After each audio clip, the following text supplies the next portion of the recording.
wabarakatuh. Apa khabar anda semua yang sedang menyaksikan rancangan terbaru di RTM bertajuk Ensiklopedia Hujung Jari. Saya hos anda Amin Idris membuka tirai rancangan ini. Hari ini kita akan membicarakan satu tajuk berkenaan internet, iaitu revolusi internet.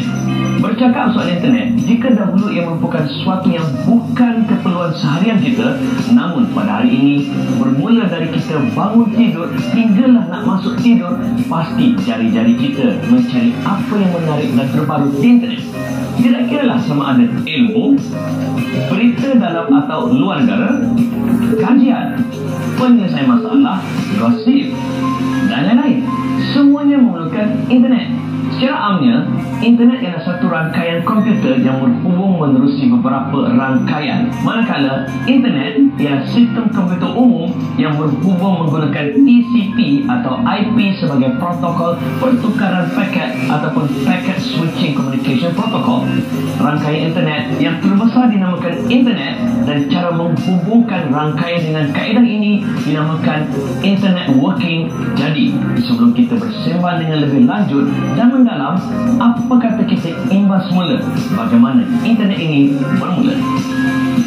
Sejarah internet bermula rentetan daripada perlumbaan senjata di antara Amerika Syarikat dan Kesatuan Soviet.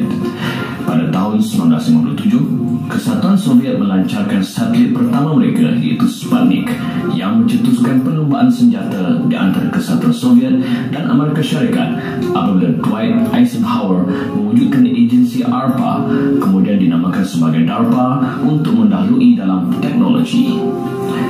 ARPA melantik JCR Licklider untuk mengetuai organisasi itu yang baru dengan mandat untuk melanjutkan penyelidikan program SAGE ataupun SAGE bagi melindungi ruang udara Amerika Syarikat daripada serangan nuklear.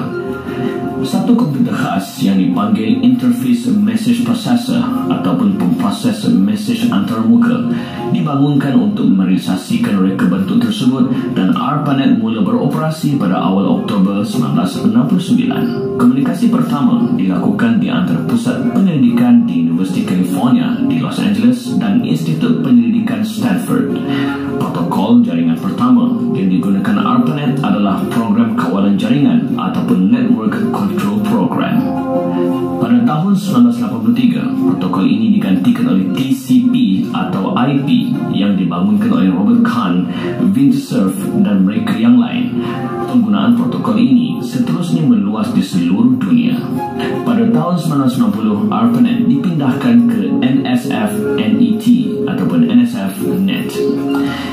NSF-NET ataupun NSF-NET kemudian disambungkan ke CS-NET yang menyambungkan universiti-universiti di sekitar Amerika Utara, dan kemudian ke EUNET yang menyambungkan kemudahan penyelidikan di Eropah.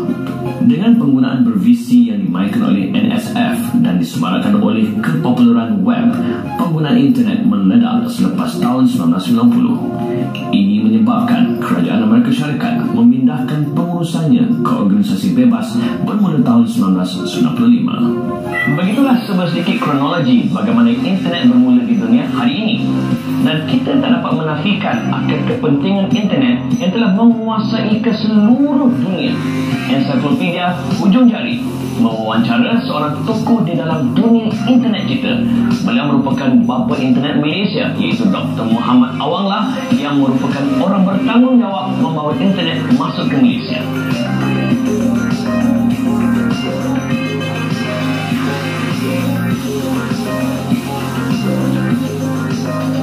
Saya suka benda yang baru, yang tak ada saya nak.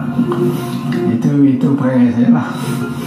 Jadi kebetulan saya terjumpa dengan internet, teknologi internet dalam komputer yang fakulti saya, organisasi di mana saya bekerja beli, dan saya dapati ia akan bagi saya lah akan memudahkan penghubungan komunikasi jarak jauh dengan cara yang lebih pantas. Kalau nak hantar telegram ambil masa 1 minggu, nak beritahu orang mati dah lambat dah. Okey, jadi kita perlu komunikasi yang serta-merta. Dalam 1 minit kita boleh sampai, boleh jawab. Itu yang kita nak. Itu pada masa itu tak ada, kecuali telefon. Bukan semua orang dah ada telefon. Jadi masalah komunikasi adalah masalah utama yang saya fikir adalah yang perlu diselesaikan. Kebetulan pada tahun 83 perkataan internet itu sendiri baru mula digunakan, dan kebetulan kita beli satu perisian komputer, ini bukan PC, komputer yang besar yang mengandungi teknologi internet dalamnya. Jadi dari situlah saya belajar seorang diri untuk mengenali macam mana internet bekerja, macam mana nak melaksanakan. Itulah yang kita buat secara percubaan. Sekurang-kurangnya dapat berkomunikasi melalui email. Jadi aplikasi yang pertama yang kita guna ialah email. Kemudian bila saya berpindah bekerja daripada Universiti Malaya kepada Universiti MIMOS, baru saja ditemukan pada tahun 85, dan saya gunakan teknologi yang sama, komputer yang serupa di MIMOS, untuk membuat rangkaian menyambungkan beberapa organisasi, beberapa universiti, dan kita seterusnya kita sambung ke luar negara. Pada masa itu pakai talian dial saja, pakai modem dial ke luar negara. Kita ada rakan kongsi di luar negara untuk boleh kita sambung dan menghantar, bertukar-tukar email dari Malaysia ke negara lain. Secara mudahnya internet berlaku kerana ada kerjasama antara satu pihak dengan pihak lain. Semuanya ingin melihat internet berkembang. Kita sentiasa berhubung, berbincang, meeting, bermesyuarat setiap 6 bulan di negara yang berbeza untuk mengenali antara satu dengan lain dan bertukar-tukar pengalaman antara satu dengan lain. Jadi kekangan kita ialah untuk meyakinkan orang yang ada komputer untuk bersambung antara satu dengan lain. Kata orang, setiap orang tu dia kata, komputer kita dah bayar berjuta-juta, kenapa kita perlu berkongsi dengan orang lain? Mereka tak nampak maklumat yang mereka dapat melalui perkongsian komputer. Jadi mereka melihat apa yang mereka beli, bukan apa yang mereka dapat. Pihak yang berkuasa di universiti, di organisasi, secara individu mereka berminat, tapi secara organisasi mereka terpaksa bayar, sewa talian dan sebagainya. Itulah yang menjadi sukar bagi mereka untuk menyediakan peruntukan bagi penyediaan talian berkenaan. Mereka pun dapat juga melihat perkembangan di negara lain melalui berita dan sebagainya. Itu membantu mereka untuk lebih yakin untuk menyediakan peruntukan bagi projek ini.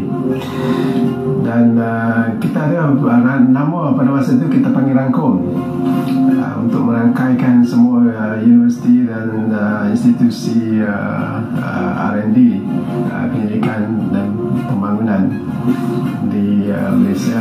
Ensiklopedia Hujung Jari berhenti rehat seketika. Jangan ke mana-mana.